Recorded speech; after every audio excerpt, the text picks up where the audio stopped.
రెగ్యులర్గా కీమోథెరపీ వల్ల వచ్చే side effects like hair fall ఉండడం, లైక్ జుట్టు రాలిపోవడము, నోట్లో అల్సర్స్ కానీ పుండులాగా పడడం, నెక్స్ట్ అరికాళ్ళలో మంటలు or tingling or numbness sensation లాగా రావడం, ఇవి కామన్గా చూసే సైడ్ ఎఫెక్ట్స్.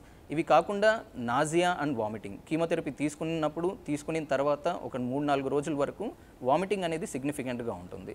సో అందుకనే మనం కీమోథెరపీ మెడికేషన్స్ ఇస్తున్నప్పుడు దీన్ని ప్రివెంట్ చేయడానికి కొన్ని మెడికేషన్స్ కూడా ఇస్తాం. సో అవి కూడా వాడడం కంపల్సరీ. ఇది కాకుండా కీమోథెరపీ వల్ల బ్లడ్ మీద కూడా కొన్ని సైడ్ ఎఫెక్ట్స్ వచ్చే ఛాన్సెస్ ఉంటుంది. లైక్ హిమోగ్లోబిన్ తగ్గడం, ప్లేట్లెట్ కౌంట్స్ తగ్గడం, మన WBC కౌంట్ తగ్గడం, ఇలాంటివి. హిమోగ్లోబిన్ తగ్గడం వల్ల మనిషికి అలసట అనేది, ఏదైనా చిన్న పని చేసినా అలసట అనేది ఎక్కువ ఉంటుంది. సిమిలర్లీ ప్లేట్లెట్స్ తగ్గాయంటే దానివల్ల బ్లీడింగ్ అయ్యే ఛాన్స్ ఉంటుంది. లైక్ ప్లేట్లెట్ కౌంట్స్ 30,000 కన్నా తక్కువగా ఉన్నాయి అంటే మనం బ్రషింగ్ చేసేటప్పుడు కానీ లేదా నోట్లో నుంచి కానీ చిన్న బ్లీడింగ్ రావడం, మూత్రం పోస్తున్నప్పుడు దాంట్లో కొంచెం high coloured urine or red coloured urine రావడం, ఇట్లాంటి సైడ్ ఎఫెక్ట్స్ చూసే ఛాన్స్ ఉంటుంది. అన్నిటికన్నా సిగ్నిఫికెంట్ సైడ్ ఎఫెక్ట్స్ ఏంటిది అంటే WBC కౌంట్ తగ్గడం.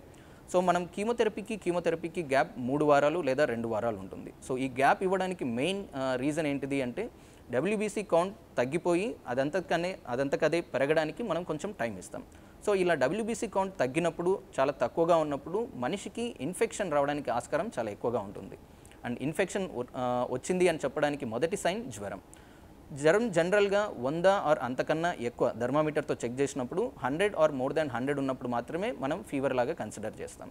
సో కీమోథెరపీకి మధ్యలో ఫీవర్ ఎప్పుడు వచ్చినా సో అది మేబీ కౌంట్స్ తక్కువ ఉండడం వల్ల వచ్చిందేమో అనేది ఫస్ట్ సస్పిషన్ ఉండాలి.